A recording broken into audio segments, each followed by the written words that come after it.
అని నా కవులు ఎంత గొప్పగా రాసిందో చెప్పలేము. ఒక్క సిద్ధారెడ్డి సారు ఆ రవివీరెల్లి ఒక టైటిల్ ధూపాల కవిత్వం మొత్తం ఉంది అని ఆ ధూపసలంగా మామూలు ధూపగలేదు. మా ఎంకన్నకు రవివీరెల్లికి ఆశీనులైన మీ అందరికీ కైమోడుపులు. ప్రత్యేకించి టిడిఎం మహాసభల సంబురాలకు అమ్మ శారద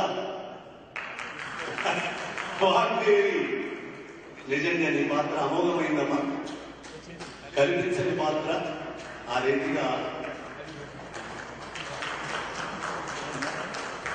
ఇప్పుడు నన్ను వదిలిపెట్టుకున్నంత ఇప్పుడు సంతోషంగా వచ్చింట.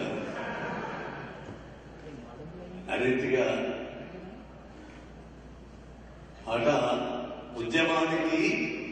ఉద్యమములో సైనిక చర్య చేసి ఒక కారిడార్ నిర్మాణం చేసి కంటికి రెప్పలాగా తెలంగాణ ఉద్యమాన్ని కాపు కాసిన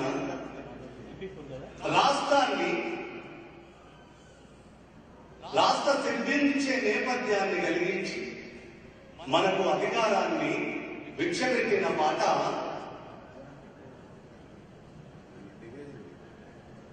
భిక్షగత్తెగా ఎందుకు అవుతున్నది?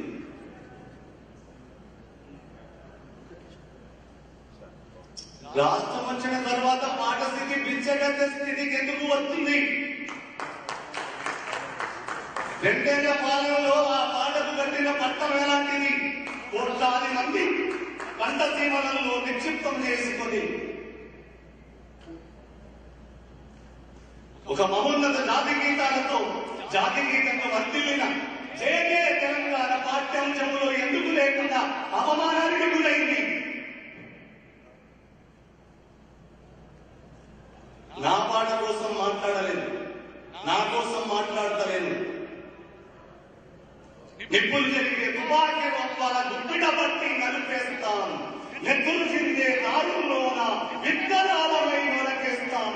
రాజీ తిరిగి పిడుగులు పంట మడమలు తిప్పం, సమాజహితమై సాగే పోరులో సావోలేవో సాగుదాము. జైబోలో తెలంగాణ వన గర్జన రాజు విమాన, జైబోలో తెలంగాణ అన్న పాటకు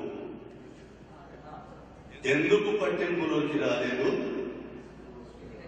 నాగేటి సార్లలో నా తెలంగాణ